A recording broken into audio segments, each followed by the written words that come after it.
ईश्वर का अस्तित्व है? ये सवाल सदियों से दर्शन, धर्म और विज्ञान के बीच बहस का केंद्र रहा है।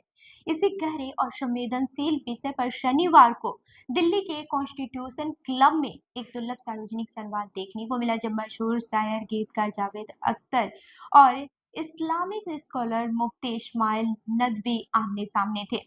द लंदन टॉक के एडिटर सौरभ द्विवेदी द्वारा संचालित ये अकादमिक चर्चा हॉल से निकलकर सोशल मीडिया तक पहुंच गई और आस्था, तर्क और नैतिकता पर नई बहस छेड़ दी। करीब 2 घंटे तक चली चर्चा का विषय था, क्या ईश्वर का अस्तित्व है? बड़ी संख्या में मौजूद दर्शकों के सामने एक और खुद को नास्तिक बताने वाले जावेद अख्तर थे, तो वहीं दूसरी ओर धार्मिक विद्वान मुफ्ती इस्माइल नदवी।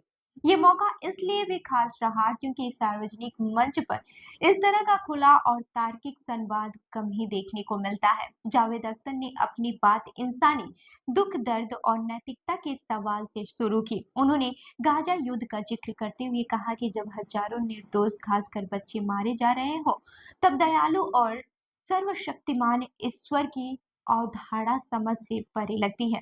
उन्होंने तीखे शब्दों में कहा, अगर ईश्वर सर्वव्यापी है तो गाजा में भी होंगे, वहां बच्चों को मरते हुए देखा होगा, फिर भी आप मुझसे विश्वास करने को कहते हैं।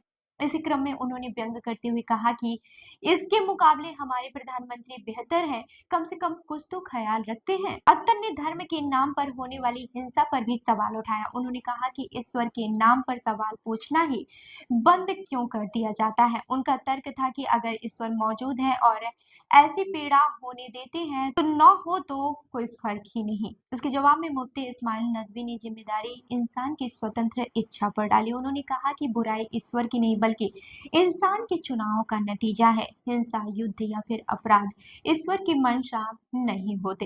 इसके साथ ही उन्होंने यह भी कहा कि ईश्वर भौतिक दुनिया से परे है, इसलिए विज्ञान और धर्म का पैमाना एक दूसरे पर लागू नहीं किया जा सकता।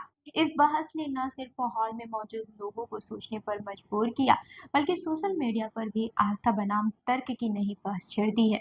तो इस खबर पर आपकी क्या राय है, हमें कमेंट करके जरूर बताएं और ऐसी ही अन्य खबरों के लिए हमारे चैनल को लाइक करें, शेयर करें और सब्सक्राइब करना न भूलें। मिलते हैं अगली खबर में, तब तक के लिए देखते रहिए लखनऊ सुपरफास्ट न्यूज। धन्यवाद।